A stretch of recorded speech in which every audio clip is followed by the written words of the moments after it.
Hello breaking news చూస్తున్నాం. Skill development కేసులో TDP అధినేత చంద్రబాబు దాఖలు చేసిన క్వాష్ పిటిషన్పై సుప్రీంకోర్టులో ఈరోజు మళ్లీ విచారణ ప్రారంభమైంది. చంద్రబాబు తరపున హరీష్ సాల్వే, సిఐడి తరపున ముకుల్ రోహత్కి వాదనలు వినిపిస్తున్నారు.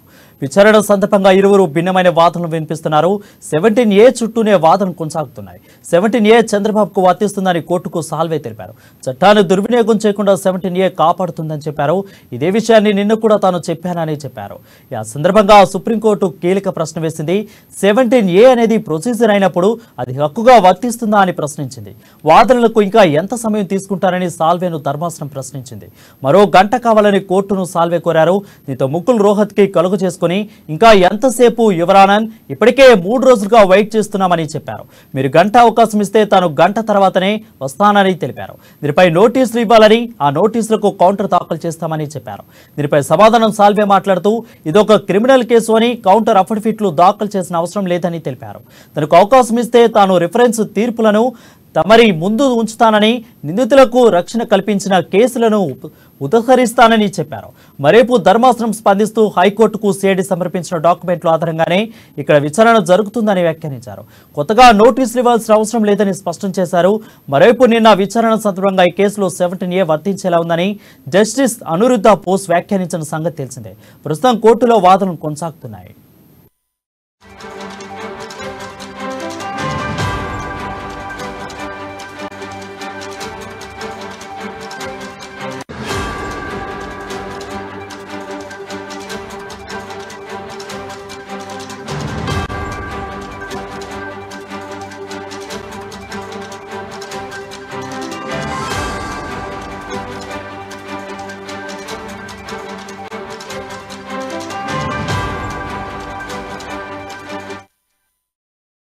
న్యూస్ చూస్తున్నాం. స్కిల్ డెవలప్మెంట్ కేసులో టీడీపీ అధినేత చంద్రబాబు దాఖలు చేసిన క్వాష్ పిటిషన్పై సుప్రీంకోర్టులో ఈరోజు మళ్లీ విచారణ ప్రారంభమైంది.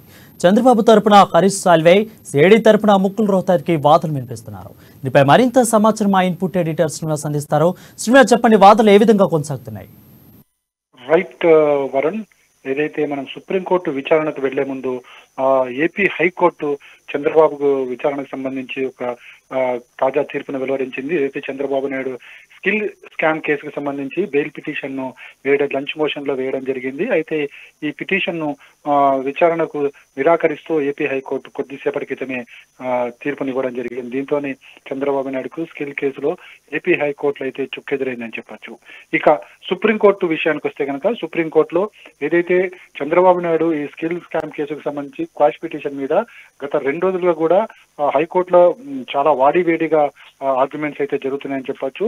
చంద్రబాబు నాయుడు తరఫున హరీష్ సాల్వే వాదనలు వినిపించారు. నిన్నంతా కూడా హరీష్ సాల్వేనే తన వాదనలు వినిపించారు. ఈ రోజు సుప్రీంకోర్టు మొదటి గంట అంతా కూడా హరీష్ సాల్వేనే తన వాదనలు వినిపించడం జరిగింది. దీని మీద ఒకంత కోర్టు కూడా అసహనం వ్యక్తం చేసింది. ఎంతసేపు మీరు వాదన వినిపిస్తారన్న ఒక అసహనం కూడా వ్యక్తం చేసింది. అయితే ముకుల్ రోహిత్ హరీష్ సాల్వే ఏదైతే చంద్రబాబు నాయుడు తరఫున పదే 17A కోర్టు చేయడం జరుగుతుంది. 17A చంద్రబాబు నాయుడుకి వర్తిస్తుంది.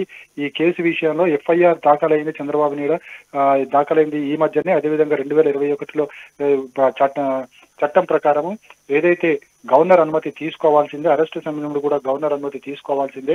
ఇక్కడ పూర్తిగా విరుద్ధంగా జరిగింది అని పదే హరీష్ సాల్వే సుప్రీంకోర్టులో తన వాదనలు వినిపించడం జరిగింది. ఇందుకు సంబంధించిన కొన్ని ఉదాహరణలు కూడా కోర్టు ముందు ఉంచడం జరిగింది.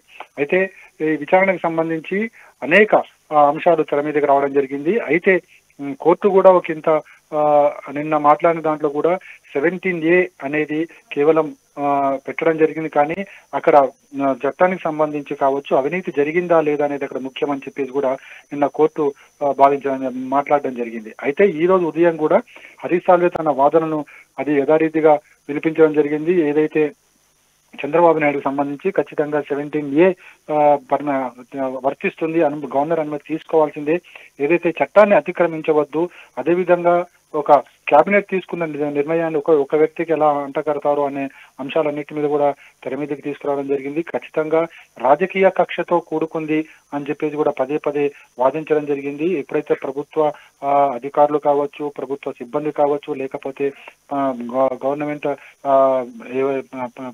రాజకీయ నేతల మీద కూడా కావచ్చు, వీళ్ళందరి మీద ఇలాంటి కక్ష సాధింపు చర్యలు ఉండకూడదని 17A తీసుకురావడం జరిగింది. కాబట్టి ఖచ్చితంగా 17A చంద్రబాబు నాయుడుకి వర్తిస్తుందని చెప్పేసి కూడా పదే పదే చెప్పడం జరిగింది. అయితే ఈరోజు సాల్వే వాదనలు వినిపించిన సేపు కూడా ముకుల్ రోహిత్ కి సిఐడి తరఫున ఎవరైతే లాయర్ వాదన వినిపిస్తున్నారో వారు మౌనంగా ఉన్నారు. ఆ తర్వాత ముకుల్ రోహిత్ కి తన వాదన వినిపించడం స్టార్ట్ చేయడం జరిగింది. ఏదైతే ముందుగా ఆయన మాట్లాడుతూ కూడా తన వాదనలో ప్రధానంగా చెప్పేది ఈ స్కిల్ స్కామ్ కేసుకు బీజం పడింది 2014-15లో బీజం పడింది. అప్పుడు ఏం జరిగింది, అదేవిధంగా జిఎస్టీ ఏ విధంగా దీనికి సంబంధించి ఈ లోతుగా పరిశోధన జరిపిన తర్వాత ఇచ్చిన రిపోర్ట్ అంతా కూడా ఈ రోజు సుప్రీంకోర్టు ముందు పెట్టడం జరిగింది. అదేవిధంగా ఈ స్కామ్ కేసుకు సంబంధించి చూసుకుంటే గనక చంద్రబాబు నాయుడు అప్పుడు ముఖ్యమంత్రిగా ఉన్నారు. అప్పుడు ఆ సమయంలోనే ఇదంతా జరిగింది. కాబట్టి చంద్రబాబు నాయుడు ప్రధాన బాధ్యత వహించాల్సి ఉంటుందని చెప్పేసి కూడా ముకుల్ రోహిత్ కి వాదనలు వినిపించారు. అదేవిధంగా హైకోర్టులో వినిపించిన వాదనలు, అదేవిధంగా ఏసీబీ కోర్టులో వినిపించిన వాదనలు కూడా ఇక్కడ రోహిత్ కి వినిపిస్తున్నారు. ఖచ్చితంగా చంద్రబాబు నాయుడుకి ఏదైతే క్వాష్ చేశారో దాన్ని డిస్మిస్ చేయాల్సిందే. ఎట్టి పరిస్థితులు కూడా ప్రజాప్రతినిధులు ప్రజాధనాన్ని దుర్వినియోగం అనేది ఇక్కడ ప్రధానంగా చూడాలి. అరెస్టు సమయంలో అన్ని నిబంధనలు పాటించాము. ఎక్కడ కూడా ఏ నిబంధన కూడా పాటించడం లేదు అనేది ఇక్కడ సరికాదు. అన్ని నిబంధనలు కూడా ఖచ్చితంగా పాటించే చంద్రబాబు అరెస్ట్ జరిగింది. 9వ తారీఖున అరెస్టు చేశాం, 10వ తారీఖున కోర్టు రిమాండ్ విధించింది అని చెప్పేసి కూడా స్పష్టంగా ముకుల్ రోహిత్ కి తన వాదన వినిపిస్తున్నారు. మొత్తానికి ఈ కేసుకు సంబంధించి అయితే ఒక ఉత్కంఠ అయితే నెలకొంది. ఎందుకంటే ఈ రోజు సుప్రీంకోర్టులో జరగబోయే ఈ కేసు మీదనే ప్రధానంగా అటు హైకోర్టు కావచ్చు, ఇటు ఏసీబీ కోర్టు కావచ్చు తన తదుపరి నిర్ణయాన్ని వెలువరించే అవకాశం కనిపిస్తుంది. అదేవిధంగా ఈ కేసుకు సంబంధించి అటు చంద్రబాబు నాయుడు కుటుంబ సభ్యులు కావచ్చు, తెలుగుదేశం శ్రేణుల్లో కావచ్చు ఒక ఉత్కంఠ అయితే నెలకొంది. ఈ కేసు సుప్రీంకోర్టులో ఏం జరగబోతుంది అనేది కూడా చూడాల్సిన అవసరం ఉంది. మరి ఇప్పుడు ఏదైతే సిఐడి తరపున వాదన వినిపిస్తున్న ముకుల్ రోహిత్ కి తన వాదన వినిపిస్తున్నారు. ఇది ఎంతవరకు ఈ వాదనలు ఉంటాయి, ఆ తర్వాత కోర్టు ఎప్పుడు నిర్ణయం తీసుకుంటుంది తీర్పుకు సంబంధించి అనేది కూడా ఒక ఉత్కంఠ అయితే కొనసాగుతుంది. బహుశా లంచ్ తర్వాత ఈ వాదనలు మరింత కొనసాగే అవకాశం ఉంది. లంచ్ తర్వాత ఈవినింగ్ సమయంలో బహుశా తీర్పు వచ్చే అవకాశాలు కనిపిస్తున్నాయి. Varun, right, thank you Srinivas for the updates.